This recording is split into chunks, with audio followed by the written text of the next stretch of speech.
আসসালামু আলাইকুম ভিউয়ার্স, আপনারা দেখছেন মাহের কুকিং হাউস। আজ আমি আপনাদেরকে দেখাবো চিকেন কাবাব কিভাবে তৈরি করে। খুব সহজেই বাসায় আমরা এই চিকেন কাবাবটা তৈরি করে খেতে পারি এবং মেহমান আসলেও সুন্দরভাবে এটা বাসায় আমরা বানিয়ে দিতে পারি। আজকে আমার এই চিকেন কাবাবটা তৈরি করতে লাগছে 500 গ্রাম মাংস নিয়েছি আমি, মুরগির মাংস। 150 গ্রাম নিয়েছি বুটের ডাল। তারপর আমি দিয়ে দিয়েছি পেঁয়াজ কুচি, 2টা শুকনো মরিচ, 3টা কাঁচামরিচ, স্বাদ মতো লবণ, 1 চামচ হলুদ, 1 চামচ মরিচের গুঁড়া, দিয়ে দিয়েছি আদা বাটা এবং রসুন বাটা। আরও দিয়ে দিলাম জিরার বাটা এবং দিয়ে দিলাম আধা কাপ তৈল, 2টি এলাচ এবং 2টি লবঙ্গ, 2টি দারুচিনি, আর দিয়ে দিলাম 2 কাপ পরিমাণ পানি। পানিটা একটু বুঝিয়ে দিবেন যাতে এটা সুন্দরভাবে সিদ্ধ হয়ে যায় এবং এক ফোঁটা পানিও না থাকে, সমান সমান হয়ে যায়।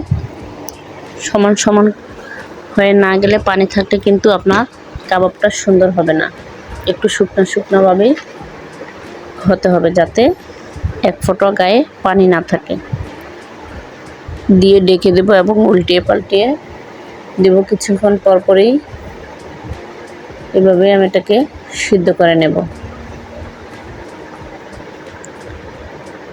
চিকেনটা সিদ্ধ হয়ে গেছে, এবার এটাকে আমি ব্লেন্ড করে নেব। আপনারা চাইলে এটাতে শিলপাটা তো বেটে নিতে পারেন। আমি এটাকে ব্লেন্ড করে নিয়েছি, এখন এটাকে আমি মিক্সড করে নেব। এখানে আমি দিয়ে দিয়েছি বেরেস্তা করা, তারপরে দিয়েছি পেঁয়াজ কুচি, কাঁচামরিচ কুচি, ধনিয়া পাতা কুচি, 1 চামচ চিনি, একটু লবণ এবং দিয়ে দিয়েছি পুদিনা পাতা। আরও দিয়ে দিয়েছি টমেটো সস, সয়া সস, সাদা গোলমরিচের গুঁড়া, দিয়ে দিয়েছি একটি ডিম।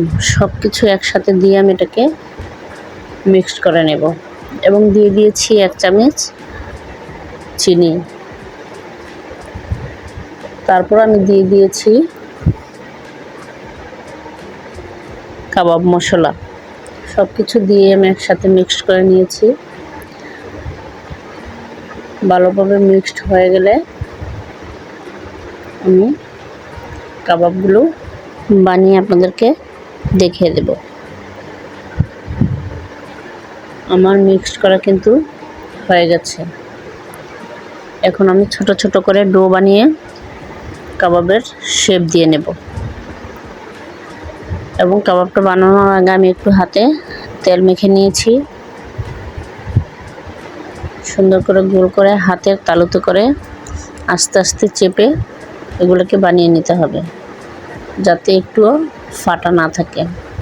ফাটা থাকলে কিন্তু আপনি কাবাবটা সুন্দরভাবে ভাজতে পারবেন না। ভাজার সময় আপনার তৈলটাতে ফেনা হয়ে যাবে এবং আপনি বুঝতে পারবেন না যে এটা কি পুড়ে গেল না হয়ে গেল। সেজন্য এটাকে সুন্দরভাবেই আস্তে আস্তে করে বানিয়ে নিতে হবে। আপনাদের বোঝার সুবিধার্থে আমি আরও কয়েকটি কাবাব বানিয়ে দেখাচ্ছি।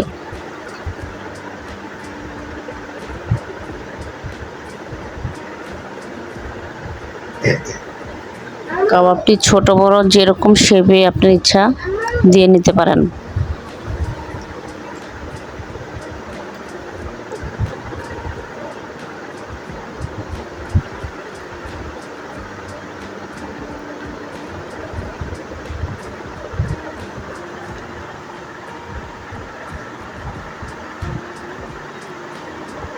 এই কাবাবগুলি কিন্তু আপনারা হালকা একটু ভেজে কয়েকদিনের জন্য ফ্রিজে রাখতে পারেন।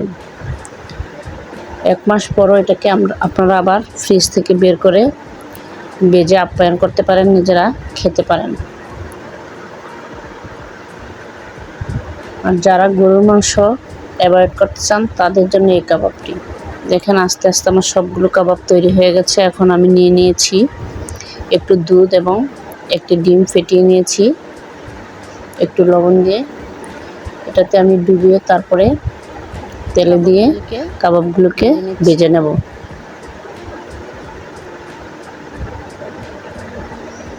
কাবাবের এক পিঠ ভালোভাবে হয়ে গেলে আরেক পিঠ উল্টিয়ে দেবেন যাতে কাবাবগুলি ভেঙে না যায়। আমি আগেই বলেছি কাবাবগুলি যদি ভেঙে যায় তাহলে কিন্তু তৈলের উপরে ফেনা হয়ে যাবে, আপনারা বুঝতে পারবেন না এটা কি পুড়ে গেল না কি হলো।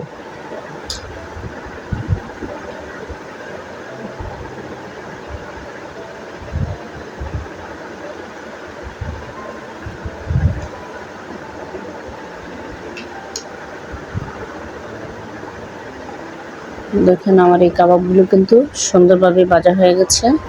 এখন আমি এগুলোকে উঠিয়ে নেব এবং বাকি কাবাবগুলোকে এভাবে আমি ভেজে নেব।